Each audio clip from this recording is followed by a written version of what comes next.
নমস্কার ভিউয়ার্স, আজকে একটি নতুন ব্লগ নিয়ে আমি আসলাম। সেই ব্লগে বেসিক্যালি আমি অ্যালোপ্যাথি আর হোমিওপ্যাথি, এটা চিরতরে একটা ঝগড়া বা একটা মনোমালিন্য বা বলুন একটা বিরোধ অনেক দিন ধরেই আছে, যে কেউ বলে যে অ্যালোপ্যাথি ভালো, কেউ বলে হোমিওপ্যাথি ভালো। আমি সেই সব প্রশ্নের মধ্যে যাব না। আমি এসেছি জাস্ট অ্যালোপ্যাথি কী, হোমিওপ্যাথি কী, অ্যালোপ্যাথি কোন প্রিন্সিপালস উপর দাঁড়িয়ে, হোমিওপ্যাথি কোন প্রিন্সিপালস উপর দাঁড়িয়ে, কোনটা কীভাবে কাজ করে, এই ডিসকাশনগুলো করার জন্য। অ্যালোপ্যাথি জায়গায় ভালো, জানেন যে অনেক একিউট ডিজিজ অ্যালোপ্যাথিতে খুব তাড়াতাড়ি সারিয়ে যায়, মানে হঠাৎ করে খুব পেট ব্যথা, হঠাৎ করে মাথা যন্ত্রণা, হঠাৎ করে হার্ট অ্যাটাক, এই জন্যে অ্যালোপ্যাথি খুব ভালো। সেই ক্ষেত্রে আপনার ডাক্তারবাবুদের কাছে নিয়ে গিয়ে নিশ্চয়ই ভালো চিকিৎসা পান। আবার কিছু ক্রনিক ডিজিজ, মানে পুরনো রোগ, যেমন পুরনো বাত, পুরনো আমাশা, পুরনো স্কিন ডিজিজ, ইত্যাদি প্রবলেমে হোমিওপ্যাথি খুব ভালো, যেখানে আপনার হোমিওপ্যাথি ডাক্তারদের কাছে গিয়ে আপনারা নিশ্চয়ই উপকৃত হয়েছেন। আমি নিজে একজন হোমিওপ্যাথ, আমি অ্যালোপ্যাথিকেও রেসপেক্ট করি, হোমিওপ্যাথিকেও রেসপেক্ট করি। কিন্তু আমি আজকের ব্লগটি করছি বেসিক ডিফারেন্স কী, অ্যালোপ্যাথিক আর হোমিওপ্যাথিকের মধ্যে বেসিক ডিফারেন্সটা কি, জাস্ট আপনাদের নলেজ বাড়ানোর জন্য। তো চলুন ব্লগটা শুরু করা যাক। ফার্স্ট পয়েন্ট, অ্যালোপ্যাথি দাঁড়িয়ে আছে কিছু আপনার সায়েন্টিফিক প্রিন্সিপালসের ওপরে, আর হোমিওপ্যাথি দাঁড়িয়ে আছে কিছু ফিলোসফিক্যাল প্রিন্সিপালসের উপরে। তার মানে যেমন ধরুন, অ্যালোপ্যাথি সবসময় চেষ্টা করে, ধরুন কারোর জ্বর হলো বা সর্দি কাশি হলো বা পেট খারাপ হলো, কী থেকে হয়েছে, মানে তারা সবসময় চিন্তা করে যে ব্যাকটেরিয়া বা ভাইরাস কিছু আছে কিনা, বা পেটে ব্যথা হচ্ছে, তারা সবসময় আল্ট্রাসোনোগ্রাফি করে দেখার চেষ্টা করবে যে ধরুন পেটে কোনো গলব্লাডার স্টোন আছে কিনা, পেটে কোনো রকম ধরুন গ্যাস ফর্মেশন আছে কিনা, বা পেটে কোনো টিউমার ফর্মেশন আছে কিনা, ইত্যাদি ইত্যাদি।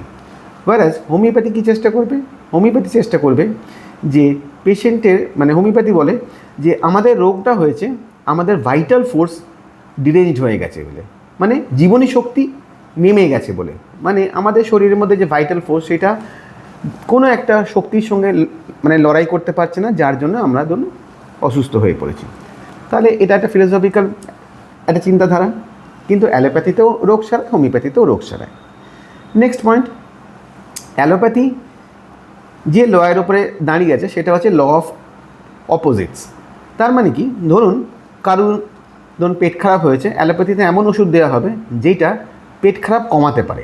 মানে ধরুন লুজ মোশন হচ্ছে, পটির সঙ্গে প্রচণ্ড জল আসছে, যেমন ধরুন লোপামাইড হাইড্রোক্লোরাইড যে ওষুধটা দেওয়া হয় সেটাতে শরীর থেকে জলটাকে টেনে নেয়, মানে আপনাদের স্টুল থেকে জলটাকে টেনে নেয়, পটিটাকে হার্ড করার চেষ্টা করে, মানে লুজ মোশন ওই জন্য পটিকে হার্ড করছে, বা লুজ মোশন হচ্ছে পটিকে আটকে দিচ্ছে। এটা হচ্ছে allopathic mode of principles, mode of treatment. কিন্তু হোমিওপ্যাথি কী করে জানেন, হোমিওপ্যাথির কাছে কোনো লুজ মোশনের পেশেন্ট আসলে আমরা ওষুধ চুজ করি যে পটিটা কীরকম হচ্ছে, মানে পাতলা হচ্ছে, জলের মতন হচ্ছে, তার রঙ কীরকম, এবার সেই মতো আমরা সেরকম ওষুধ চুজ করি। যেমন ধরুন অ্যালোসকটিনা স্টুলটা কীরকম, পাতলা, জলের মতন, পেট মোচড়ায়, পেটে ব্যথা করে।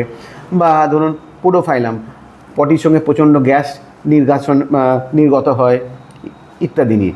তো এবার সেই ক্ষেত্রে আমরা যখন হোমিওপ্যাথি করছি, হোমিওপ্যাথিতে আমরা চেষ্টা করছি কি, যেই রকম পেশেন্টের স্টুল হচ্ছে সেই রকম স্টুল তৈরি করার কোন ওষুধ আছে, মানে সেই রকম ওষুধ প্রুভিংসে, মেডিসিন প্রুভিংসে যে ওষুধগুলো সেই রকম পাতলা পায়খানা করাতে পারে, তার যে ক্ষমতাটা আছে, সেই ওষুধগুলো দিয়ে আমরা রোগটাকে আটকাই। মানে মেডিসিনাল পাওয়ার শরীরের মধ্যে ঢুকিয়ে দিই, তখন ডিজিজ পাওয়ার আর শরীরকে ধরুন কবজা করতে পারে না, মেডিসিনাল পাওয়ার ডিজিজ পাওয়ারের উপরে কবজা করে রোগটাকে সারায়। এটা হচ্ছে বেসিক ডিফারেন্স। তাহলে অ্যালোপ্যাথি করছে ল অফ ধরুন অপোজিটস, whereas হোমিওপ্যাথি করছে ল অফ সিমিলিয়া, মানে সিমিলিবাস কিউরেন্টার, সেম কিওরস সেম। ঠিক আছে, আচ্ছা। নেক্সট পয়েন্ট হচ্ছে অ্যালোপ্যাথি সবসময় বেস করে অন প্যাথোলজিক্যাল টেস্টস। মানে ধরুন যদি আপনি কোনো মাথা যন্ত্রণার ট্রিটমেন্ট করাতে যান, ডাক্তার আপনাকে ধরুন আপনাকে এক্সরে পিএনএস করাবে, মানে মস্তিষ্কের এই জায়গায় এক্সরে করাবে, বা ধরুন আপনার ধরুন সিটি স্ক্যান করাবে। তারা দেখতে চাইবে যে মাথা যন্ত্রণাটা কী জন্যে হচ্ছে, কোনো স্নায়ুর থেকে হচ্ছে বা কোনো অন্য কারণে হচ্ছে, সাইনাস থেকে হচ্ছে, ইত্যাদি। কিন্তু হোমিওপ্যাথি কী করবে জানেন, হোমিওপ্যাথি করবে হচ্ছে টোটালিটি অফ সিমটমস। হোমিওপ্যাথি চেষ্টা করবে যে মাথা যন্ত্রণা কখন হচ্ছে, কখন কমছে, পেশেন্টটা কী খেতে ভালোবাসে, পেশেন্টের ব্যাক হিস্ট্রি কী, তার মানে টোটাল সাইন্স অ্যান্ড সিমটমস নিয়ে হোমিওপ্যাথি ট্রিটমেন্ট করবে। তার মানে অ্যালোপ্যাথি যখন প্যাথোলজিক্যাল ফাইন্ডিংস করে ট্রিটমেন্ট করছে, হোমিওপ্যাথি তখন টোটালিটি অফ সিমটমস নিয়ে ট্রিটমেন্ট করার চেষ্টা করছে। নেক্সট পয়েন্ট, হোমিওপ্যাথি দেয় যে মেডিসিনস তার মধ্যে ডাইনামিক পাওয়ার আছে। মানে ধরুন আমরা যে 30 পোটেন্সি ওষুধ খাচ্ছি বা 200 পোটেন্সি ওষুধ খাচ্ছি, এর মধ্যে কোনো মেটেরিয়াল ডোজই পাবেন না। ইনভেস্টিগেশনে দেখা গেছে, সায়েন্টিফিক ইনভেস্টিগেশনে, যে হোমিওপ্যাথিক ওষুধ 12 শক্তির ওপরে বা 12 পোটেন্সির ওপরে তার মেডিসিনাল এক্সিস্টেন্সই পাওয়া যায় না। তার মানে আমরা 30 বা 200 যেটা খাচ্ছি সেটা কি শুধু অ্যালকোহল? না, এটা ভুল করবেন না। এর মধ্যে যে ডাইনামিক পাওয়ার, যে একটা তার মধ্যে উজ্জীবনী শক্তি আছে, সেই উজ্জীবনী শক্তি আমাদের শরীরের উপরে রোগ সারাতে কাজ করে। ওয়্যারাস অ্যালোপ্যাথি সেখানে কী দেয়? Material dose of medicine. মানে দেখবেন যে যেমন ধরুন প্যারাসিটামল 650 mg বা কোনো অ্যান্টিবায়োটিক্স 1000 mg, এটা মিলিগ্রামে দেওয়া হয়, তার মধ্যে কিন্তু মেটেরিয়াল মেডিসিনের ডোজ আছে। তো ওখানে যখন মেটেরিয়াল ডোজ, আমাদের এখানে কিন্তু dynamic power of medicine. Next point, homeopathy treatment করে আমাদের হচ্ছে not the disease but the patient, আর অ্যালোপ্যাথি ট্রিটস দ্য ডিজিজ।